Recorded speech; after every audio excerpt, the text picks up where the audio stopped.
Hi, my name is Sunny Swe, and I'm the CEO of Frontier Myanmar weekly magazine. I was sentenced to 14 years in prison for a crime that I didn't commit and served 8.5 years in prison. A lot of journalists end up in prison, but someone has to do it. The truth needs to be told.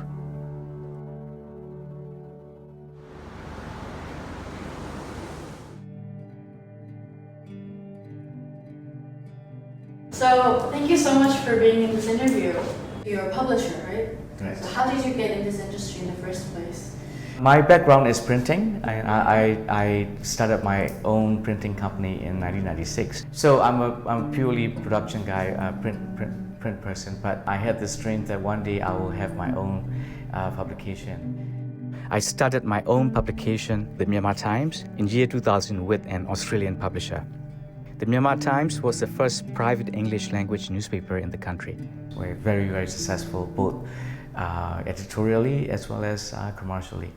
But after 5 years of publishing Myanmar Times, in November 2004, that was a problem arise from very unexpected angle. The military government purged military intelligence, and it's a political turnaround, basically. My father used to be the Brigadier General from Air Force Intelligence, and he first got arrested. Then a month and a half later, because of who he was, I was thrown into prison. The charges are censorship offense for publishing Myanmar Times and sentenced me 14 years imprisonment. But of course, I didn't do anything wrong, right? That's part of the political struggle, I would say, is power struggle. It would have been a lot easier for me, like if I punch someone, or if I kill someone, or if I steal someone and I get punishment, I can understand. But not doing anything and then ended up in prison, it's quite painful. The rapists, murderers, and the thieves, they get to go around freely, and me being a publisher, stuck in this dark room, it wasn't fair. So I was very, very angry and sad and lost.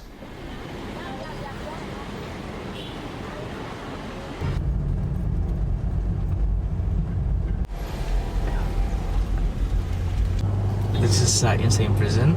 That's one of the prisons that I've been. November 29th, I got here. Even though it was like almost 16 years ago, but I can still have this vivid memories. Our daily schedules are like every morning, 15 minutes. I get to get out and stretch and do my laundry and dump my poop, and another 15 minutes in the afternoon. So the rest of the 23 hours, 30 minutes, I'm stuck behind the bar. I think prison is basically designed to break you. There are a lot of basic, fundamental rights as a human being that you don't know that you have. And these basic freedoms and rights were taken away. You are no longer yourself. You are basically belong to someone. Someone always tell you what to do, how to sit, how to stand, how much of a distance that you walk. These are all minor in your life. Like every day you wake up, right? You go to the bathroom, then you shut the door, you lock. It's a complete privacy. But in prison, because of the security reasons, all the toilets, they don't have doors. They don't have doors? They don't have doors. Toilets. Yeah. Myanmar prisons are very overcrowded. So in La Show, where I stay, these two buildings, they put in about 500 people for two buildings, 250 each. They only have 4 toilets. 4 toilets? Yeah. In each building? So 4 toilets available for 500 people. Can you imagine? Yeah. So that's a great challenge for me. I mean, you're here right now, running Frontier and living your life, so there must have been a point where you turned around your perspective. Right. So how did you? I think the most important challenge that I had was I arrived in prison around 5 o'clock, and in Yangon prison around 4:30 they served dinner. So it's like over dinner time, but they put a piece of plate and with the really nasty rice, a small amount of salt, and the soup, basically that clear soup that you can see through everything. The beans sitting underneath. So like, hey, you eat it, and you finish in 10 minutes. You have 10 minutes to finish. Half of my brain saying like, no, I can't eat this. I've never tried before. It looks really bad, and I don't think I will be able to eat it. But in the back of my mind, saying that, Sunny, you gotta eat it. If you don't eat, you die. Right? You have no choice. You gotta stick with this, and you have to get used to this. So it was going back and forth for a while, maybe 20, 30 seconds. Then I took it as a test. So what I did was I put the soup on top of the very hard rice. Then put a little bit of salt and wait for about 3-4 minutes until the soup soak into the rice and it gets softened. And then I just like 1, 2, 3, like, without tasting it, and I finished the whole plate, and I felt really good, like, yes, I'm not gonna die. And from that point onwards, everything was easy. The biggest part that I've learned in prison, and it's very important in my life, that was managing my anger, or converting my anger into strength. This anger that growing inside me, and I didn't know how to kill it, so I started punching the walls and stuff like that. So it's basically, we don't really get torture physically, but it was a mental torture. I need to somehow calm down. So what I do is I look at this front door with the bars, and I was very angry because that was completely blocking my freedom. And I said, because of you, I am no longer a free man, but I'm going to use you to make myself healthier. So I started pulling this front door. I'm using it as a gym equipment, basically. It's like, all right, so this is no longer a door, this is my gym equipment. So the moment I see that as the equipment, I don't have that anger anymore. And I managed to meditate a lot, and I took it like, in outside world, I didn't have time to do this, but here I have plenty of time to study how to read myself, basically, how my body reacts. It's simply, there are two things that I want to gain every day. One is knowledge. I don't want to be dumb or a rusty person when I came out, so I always do something, exercising my brain, think of the numbers, think of the birthdays, think of the phone numbers, the old addresses, and stuff like that. Or whenever I pick up a magazine, I just like, okay, do they print? What will be the cost? If I were him, the publisher, what will I change? So I keep busy myself with the projects in my head all the time. And second thing is a merit. Merit is like when you do good things for people, you get good things in return, right? I teach in prison, I volunteer in the hospitals. Yeah, so as much as whatever I can reach within the prison, I put 100% effort into it. You can't really pay money to have that kind of experience, so it's been a good experience for me. Yeah. So did you serve your whole sentence in one prison? No, I did not. From special prison in insane to main insane prison, then to Manly prison, then Lashio prison, then Taungji prison. So I call myself prison tourist because I've been to 5 different prisons. And 8.5 years later, in 2013, April, they released me. I was released by the president's amnesty. Every year after New Year, for the goodwill. So after, I think, 15 amnesties, my name was included. So yes, so after 8.5 years, I went home. When you were first released, what was it like for you to come out of prison?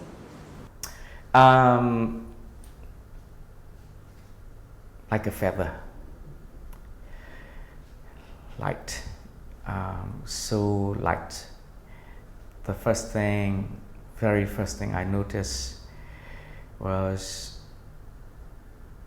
no walls, like nothing is blocking in my eyes.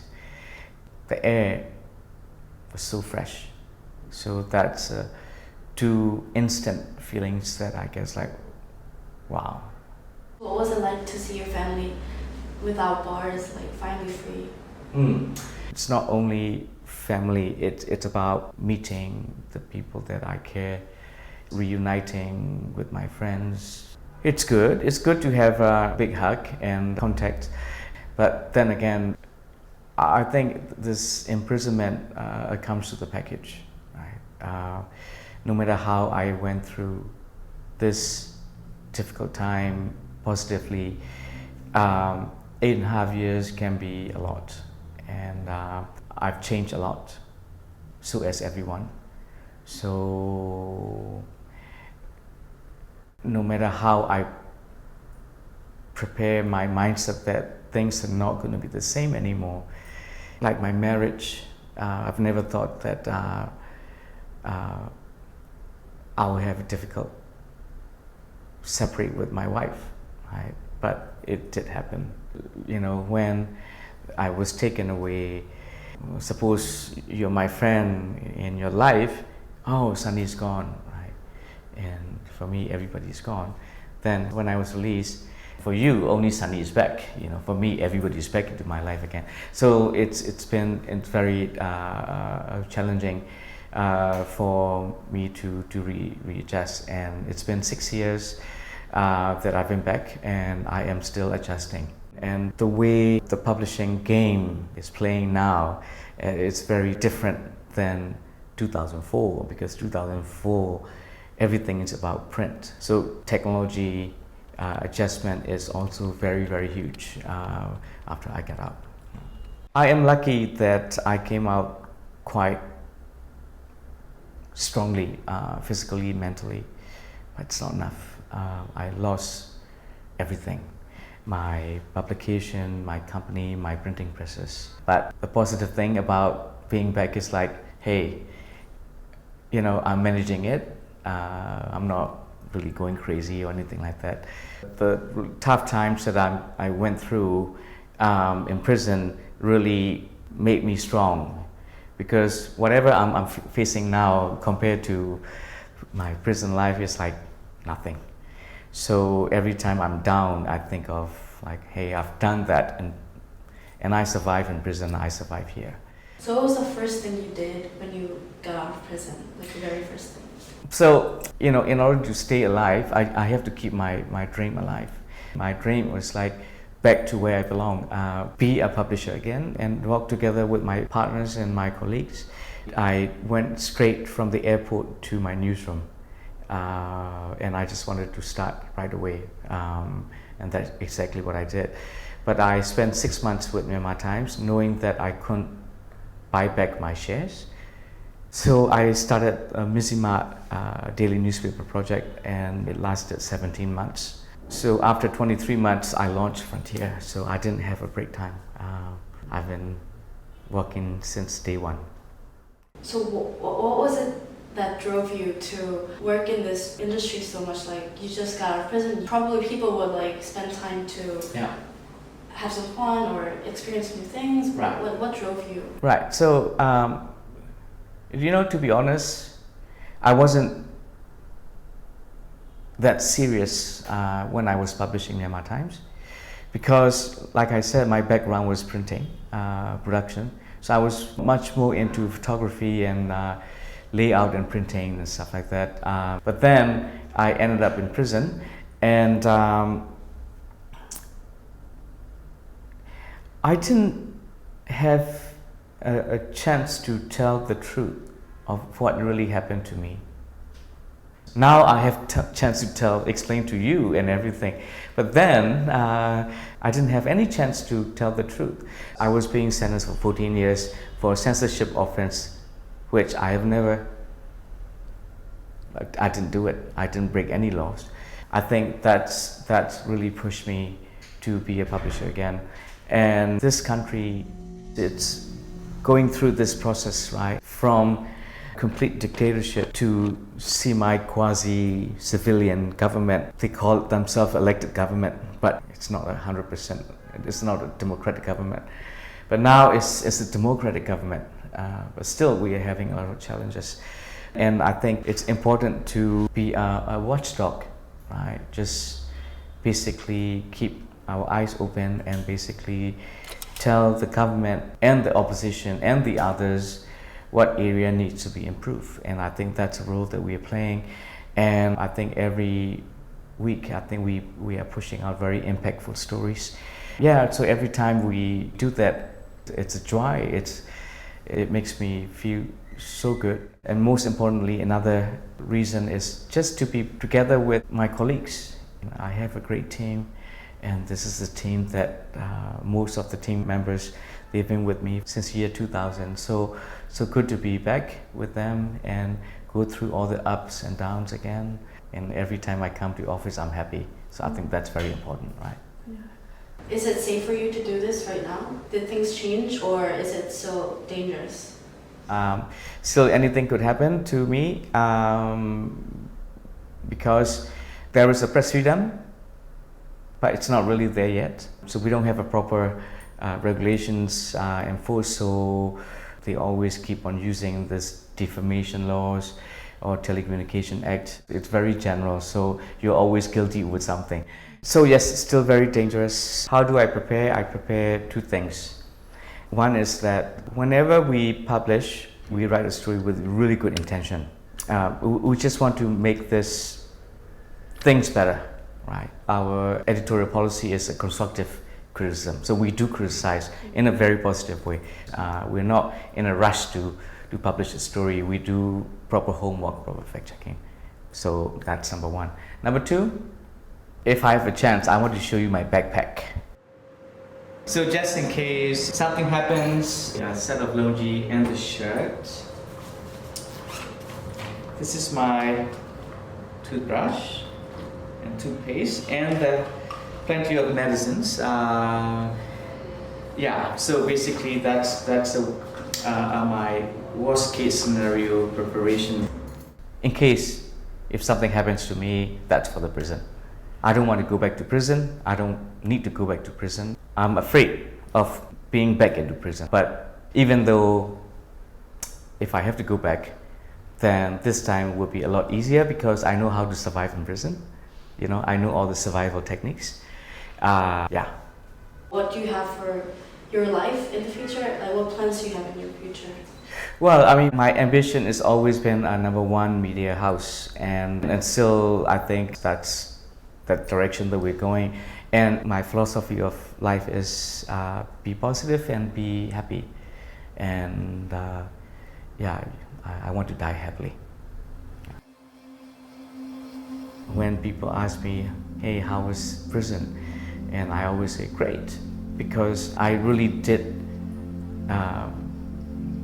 go through very positively. So this is how I take it. What happened to me in 2004 was simple. I was running and I tripped and fell.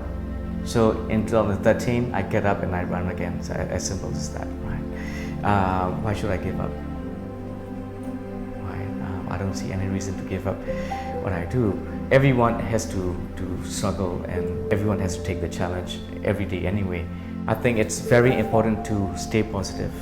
Even if you feel down, think of what you have done for past 6 months, all the positive things, because you're not going to believe how much positive things you have done, right? Unless you think about it, right? So please think of the good things that you have done.